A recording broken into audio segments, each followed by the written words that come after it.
देखिए supplementary result की मांग छात्रों के बीच से, अभ्यर्थियों के बीच से उठने लगी है। देखिए मेरे साथ बातचीत करने के लिए छात्र नेता सौरभ है। सप्लीमेंट्री रिजल्ट की मांग उठ रही है। बिल्कुल बिल्कुल, आपके चैनल के माध्यम से आज नहीं लगभग 2 महीने से सप्लीमेंट्री रिजल्ट की मांग कर रहे हैं।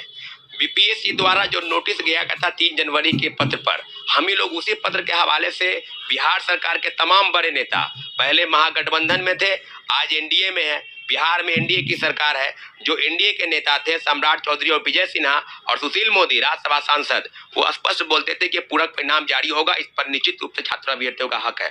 तो क्या हो गया, कौन सी विडंबना, कौन सा पहाड़ टूट गया? सरकार की मंशा पर तो प्रश्न चिन्ह अब लग गया है ना, कि आप कहते थे कि पलटी मार नीतीश कुमार, पलटी मार नीतीश कुमार है। अब इसमें कोई मीडिया का बहुत बड़ा प्रश्न नहीं है, नीतीश कुमार हो सके फिर पलटी मार के महागठबंधन में चले जाएं। आप कहाँ के हैं, आप किस पार्टी के हैं, आपकी बातों पर कौन सा भरोसा कर लिए? हम तो 14 फरवरी के दिन और 19 फरवरी के दिन 2 बार गए, हमारे शिक्षक गुरु रहमान शिक्षाविद और कई छात्रों के साथ गए और कहे सम्राट चौधरी जी 4 घंटा वहां विलंब किए। तो क्या हो गया आपको सम्राट चौधरी जी, अब बस चुनावी मोड में चले गए? सप्लीमेंट्री रिजल्ट पर छात्रों अभ्यर्थियों का पूरा अधिकार है। 14,700 पदों की सूची शिक्षा विभाग से बीपीएससी को भेजी गई थी और आपने महागठबंधन की सरकार पलटी मारते हुए जैसे एनडीए की सरकार बनी, आपने पत्र को रोक लिया। पूरी तैयारी बीपीएससी की तरफ से थी कि पूरक परिणाम जारी होने चाहिए थे और हजारों हजार फर्जीवाड़ा रिजल्ट जो पब्लिश हुआ, जो नियुक्त हुआ, उसको बाहर कर रहे हैं। लेकिन हमारे भाई बहन जिनका उम्र खत्म हो गया, तीसरे पेज की बहाली में वो नहीं बैठ सकते हैं। आज भी विडंबना है, घोर विडंबना है कि वो रो रहे हैं। मिनिमम कटअप को पार करने के बावजूद सरकार की शिक्षा नीति पर मुझे लगता है कि बड़े पैमाने पर फर्जीवाड़ा करते हुए और सरकार की उन मंशा पर अब प्रश्न हो गया है कि आपने सिर्फ नौकरी दी, आपने ये नहीं देखा कि सीटेट फेल, एसटीटी फेल, दिव्यांगता फर्जी वाला, सब फर्जी शिक्षक भी पकड़े जा रहे हैं। नालंदा मुख्यमंत्री का गृह जिला, 350 शिक्षक फरार चल रहे हैं। कहाँ चल रहे हैं? के पाठक बताए ना कि क्रेडिट कौन लेगा? आप अगर नियुक्ति की प्रक्रिया का क्रेडिट के पाठक को देते हैं तो जो फर्जीवाड़ा हुआ उसका प्रक्रिया कौन देगा? बेचारे शिक्षक को जब न किया तब कार्रवाई कर दी है। क्या जिला शिक्षा पदाधिकारी पर आपने कार्रवाई की? बिना फर्जी प्रमाण पत्र के आधार पर आपने लोगों को बहाल किया, लोग भागे फिर रहे। कोई ऐसा जिला बाकी नहीं है जहां से शिक्षक फरार नहीं है और 4 महीना 5 महीना के बाद आएंगे और पैसा देने पर बहाल हो जाएंगे। आपको हम बता दें कि माननीय उच्च न्यायालय के एक नोटिस पर बिहार में 6ठे चरण में 70,000 शिक्षक बहाल है, आज तक बिहार सरकार उसको बाहर नहीं कर पाई है। क्या हम मान के चले कि अभी जो बहाली हो रही है उसमें सारे प्रश्न नहीं लगेंगे? अच्छा छात्र नेता सौरभ जी, ये बताइए कि लगातार आप लोग कभी शिक्षा मंत्री के आवास पे, तो कभी मुख्यमंत्री के पास भी, सम्राट चौधरी के पास भी आप लोग मिलने गए थे, उसके बाद भी आप लोग की बातें नहीं सुनी गई। अब आप लोग कोर्ट जाने की बातें कर रहे हैं। बिल्कुल बिल्कुल रोहित जी, आपको बता दें आपके चैनल के माध्यम से कि सरकार की मंशा पर अब हम लोग को बिल्कुल हाथ खड़े कर दिए। सरकार, हम समझ गए हैं कि सरकार क्या चाहती है। 40 से 40 एमपी तो आपको बना देंगे, बिल्कुल बनेगा, लेकिन वो किसकी एमपी होगी? आपके चैनल के सारे शिक्षक अभ्यर्थी नोटा पर बटन दबाने के लिए, नोटा पर बटन दबाइए। नोटा पर, इसलिए नोटा पर क्योंकि आपको पता है कि अब आपके बात पर कोई भरोसा नहीं करता है, चाहे सम्राट चौधरी हो चाहे सुशील कुमार मोदी हो। निश्चित रूप से आप जब सरकार में नहीं थे तो आप सड़क पर आए थे। आपको याद होगा कि पटना में सारे भाजपा के कार्यकर्ता, नेता, सांसद, विधायक, तो क्या हो गया? सरकार में बनती चुप्पी क्यों मार लिए? क्या मुख्यमंत्री से डर है? क्या के पाठक से आपको डर है? मुझे लगता है कि बिहार सरकार के सारे शिक्षा व्यवस्था जो चल रही है वो बिल्कुल इन लोगों का खटिया खड़ा हो गया है। सहारे जो है ना, किसी के सहारे चल रही है, सहारा कुछ नहीं है, फर्जीवाड़ा हुआ है, पैसे लेकर लोगों को बहाल किया गया है।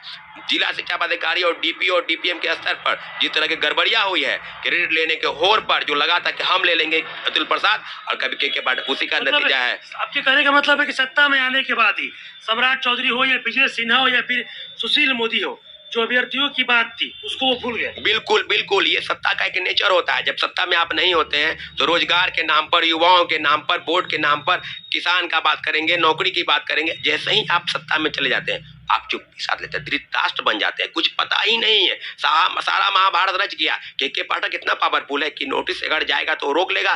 बिहार सरकार, मुख्यमंत्री जी का दिशा निर्देश हुआ इस मामले में, और जो पल्ला झाड़ लेते हैं कि शिक्षा विभाग जेडीयू के पास है, मुझे लगता है कि यही पल्ला झाड़ते झाड़ते ये लोग 17 साल तक बिहार में जेडीयू और बीजेपी की सरकार थी। आज नहीं, 1 साल पहले से आरजेडी सरकार में आई है। लेकिन इतना जरूर है कि तेजस्वी यादव की भूमिका शिक्षक बहाली में जरूर थी। 3 महीने में 2 लाख लोगों को नौकरी मिली, उसमें तेजस्वी यादव की भूमिका को हम अहम मानते हैं। तेजस्वी यादव की भूमिका अहम थी, बिल्कुल अहम थी। मुख्यमंत्री जी तो बहुत दिन से देगा, छठे चरण में जो गड़बड़ी हुई और 7वें चरण में लगातार बहाली की प्रक्रिया कह रहे थे कि हम बहाली निकाल लेंगे, लेकिन तेजस्वी यादव जी ने वादा जो किया था वो वादा पर खरे उतरे हैं। फर्जीवाड़ा हुआ, हम लोग फर्जीवाड़ा को ठीक करने की बात कर रहे हैं, लेकिन आपने उसको ठीक नहीं करते हुए सप्लीमेंट्री रिजल्ट के नाम पर जो कुटराघात किया है टीआरई 1 में 4700 पदों की सूची भेजकर 2773 लोग का मत रिजल्ट निकाला और टीआरई 2 में 14,700 के पद की सूची अभी तक खाली रखी गई है और तीसरे पेज की बहाली निकाली गई। उसमें भी तीसरे पेज की 2 परीक्षाएं जो है बाधित है, 11वीं 12वीं और 9-10 के परीक्षा जो 16 मार्च को होने वाली थी। तो क्या बीपीएससी ने हाथ खड़े कर दिए? 1 महीने से बीपीएससी चेयरमैन का पद रिक्त है, कोई अफसर अधिकारी बनने के लिए तैयार नहीं है और मुख्यमंत्री जी लंदन के दौरा छोटा बटन दबाने की आप लोग बात क्यों? हम आपके चैनल के माध्यम से लाखों लाख शिक्षक अभ्यर्थी को आह्वान करते हैं कि ये आम चुनाव लोकसभा में जो होने वाले हैं, इसमें आप नोटा का बटन दबाइए, क्योंकि बिहार सरकार आपके साथ अन्याय की है, चाहे महागठबंधन की सरकार हो चाहे एनडीए की सरकार। रिजल्ट जारी नहीं हुआ तो आप अभ्यर्थियों से आह्वान करते हैं कि तमाम जो अभ्यर्थी है वो लोकसभा के चुनाव में नोटा बटन दबाएं। बिल्कुल आज भी हम मांग कर रहे हैं कि तीसरे पेज की बहाली के पहले जो प्रक्रिया है उसमें सप्लीमेंट्री रिजल्ट के नाम पर आप अगर कहे हैं तो रिजल्ट आप दिलवा दीजिए, नोटा बटन दबाएंगे। अगर नहीं आप दिलवाए तो नोटा बटन दबाने के लिए सारे शिक्षक अभ्यर्थी जो है वो तैयार बैठे, उनको पता है कि सरकार क्या कर रही है, सम्राट चौधरी हो चाहे विजय सिन्हा हो। मतलब किसी को वोट नहीं देंगे, किसी को नोट फॉर एवल। आपको बता दे कि सारे मामलों पर सरकार की नियोजित शिक्षक के मामले पर 4 लाख नियोजित शिक्षक जो पहले थे बिहार में कार्यरत, उनको बिना शर्त राजकर्मी का दर्जा देने की बात आप कर रहे थे। उसके बाद आपने कहा कि बीपीएससी से परीक्षा लेंगे, तैयार है, हम लोग देंगे परीक्षा। उसके बाद कहे ऑनलाइन परीक्षा लेंगे, वो भी तैयार है। उसके बाद हुआ कि चलिए 2 बार ऑफलाइन भी कर देंगे, वो भी तैयार है। शर्त था कि अगर आप फेल कर जाएंगे तो राजकर्मी का दर्जा नहीं मिलेगा, आप नियोजित ही रखेंगे। लेकिन एक और काला कानून 5 सदस्यीय कमेटी की रिपोर्ट, जिसके चेयरमैन के पाठक हैं, नियम बना कि फेल कर जाइएगा जो नौकरी में है उससे भी बाहर कर देंगे। ये काला कानून नहीं है तो क्या है? जो व्यक्ति 15 वर्ष 20 वर्ष बिहार के विद्यालय में अपनी सेवा दे रहा है और एकाएक आप नौकरी छीनने की बात कर रहे हैं। मुझे लगता है कि मुख्यमंत्री जी पता नहीं क्या सोचते हैं, लेकिन 4 लाख से जो की बहाली जो आपने की है उन्हीं के दम पर आप दूसरे पेज में, यानी मतलब नियोजित शिक्षकों के लिए सरकार काला कानून लाई। बिल्कुल काला कानून ही है वो। नौकरी एक तरफ बड़े पैमाने पर आप दे रहे हैं, दूसरे तरफ नौकरी छीनने का प्रयास कर रहे हैं। एक तरफ जो नियोजित शिक्षक है उनका ये भी कहना है 2.5 लाख शिक्षकों ने परीक्षा दे दिया है। अभी बहुत सारे शिक्षक हैं जो बाकी, अब उनका मांग है कि दूसरे चरण का जो परीक्षा लिया जाए वो ऑफलाइन लिया जाए। इसको आप कैसे देखते हैं? देखिए, हम बेशक हम जानते हैं कि कंप्यूटर की पढ़ाई आज के दिनों में चलन में है। 15-20 वर्ष पहले कुछ नहीं था। कई लोग तो को पता ही नहीं है कि रेजर क्या होता है, माउस क्या होता है। तो एक डिमांड था कि 3 बार चलाना नहीं आता है, बोलते हैं कि जितने इधर तो घूम जाता है।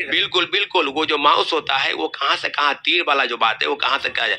तो जिस राज्य सरकार का कोई ठीक ठिकाना नहीं है कि आज महागठबंधन में कल पलटी मार के एनडीए में चले जाएंगे, तो क्या उनके कहने पर है मुख्यमंत्री जी क्या शिक्षक जो नियोजित शिक्षक है उनके साथ तो घोर अन्याय हुआ है। आज हमारे भाई बहन और जो 15 वर्ष 20 वर्ष से पढ़ा रहे हैं, हमारे सीनियर जितने भी हैं, उनके साथ किस तरह की बात है? उनके बच्चों, किसी का बच्चा का शादी करना है कि नहीं का शादी हो चुका है, उनका परिवार कैसे चलेगा, इस बात पर ध्यान नहीं है। नौकरी छीनने की कवायद है, नौकरी देना है, नौकरी छीनना है, क्या करना है इन लोगों को तय खुद नहीं है और कंफ्यूजन में बीपीएससी और शिक्षा विभाग चल रही है। चलिए तब आप लोग कोर्ट भी जाइएगा। बिल्कुल, आपको बता दें कि टीआरई 2 के मामले पर सप्लीमेंट्री रिजल्ट सरकार नहीं देती है तो हम लोग कोर्ट जाने की तैयारी में है।